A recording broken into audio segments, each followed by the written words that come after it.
السلام علیکم، میں ہوں محمد شارق اور آج ہم پیرنٹنگ اور ایتھیزم کے بارے میں ایک ایسے پہلو پر بات کریں گے جو بالعموم نظر انداز کر دیا جاتا ہے۔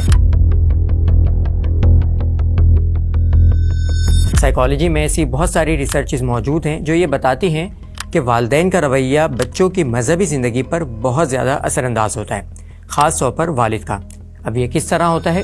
یہی سوال اٹھایا ڈاکٹر پال وٹز نے اپنی مشہور کتاب فیتھ آف فادر لیس میں۔ ڈاکٹر پال نے فرائیڈ اور اس جیسے کئی مشہور ملحدین کی زندگیوں کا جائزہ لیا اور اسے مذہبی لوگوں کی زندگی سے بھی کمپیئر کیا، اور نتائج انتہائی حیران کن تھے۔ اس سے پہلے کہ میں آپ کو نتائج بتاؤں، یہ جان لیجئے کہ ڈاکٹر پال امریکہ کے مشہور ماہر نفسیات ہیں، اور یہ کوئی عام ماہر نفسیات نہیں بلکہ نیو یارک یونیورسٹی میں ایمیریٹس پروفیسر ہیں۔ یہ ٹائٹل ان پروفیسرز کو دیا جاتا ہے جو کسی خاص فیلڈ میں بہت ہی اہم کنٹریبیوشن کرتے ہیں۔ پروفیسر پال وٹز نے نیٹشے، ڈیوڈ ہیوم، رسل، سارٹر، تھامس ہابس اور کئی ملحدین کی زندگیوں کا نفسیاتی تجزیہ کیا۔ ایسے تمام لوگ جو مذہب کے مخالفت میں کھڑے ہوئے ہیں، ان سب میں ایک چیز بڑی کامن تھی۔ یہ بہت ہی اہم بات ہے، اسے یاد رکھنے کے لیے غور سے سنیے گا۔ کیا چیز تھی جو سب میں مشترک تھی؟ باپ کی غیر موجودگی یا پھر بدترین باپ۔ ان میں سے کچھ نے اپنے والد کو بچپن میں ہی کھو دیا، کچھ کے باپ بدسلوک، ظالم یا غیر ذمہ دار تھے، اور نتیجہ وہ خدا کے تصور سے اتنے ہی متنفر ہو گئے جتنے وہ اپنے باپ سے تھے۔ یعنی جب سائنسی تجزیہ کیا گیا تو یہ حقیقت سامنے آئی کہ باپ کی بدسلوکی یا غیر موجودگی کی وجہ سے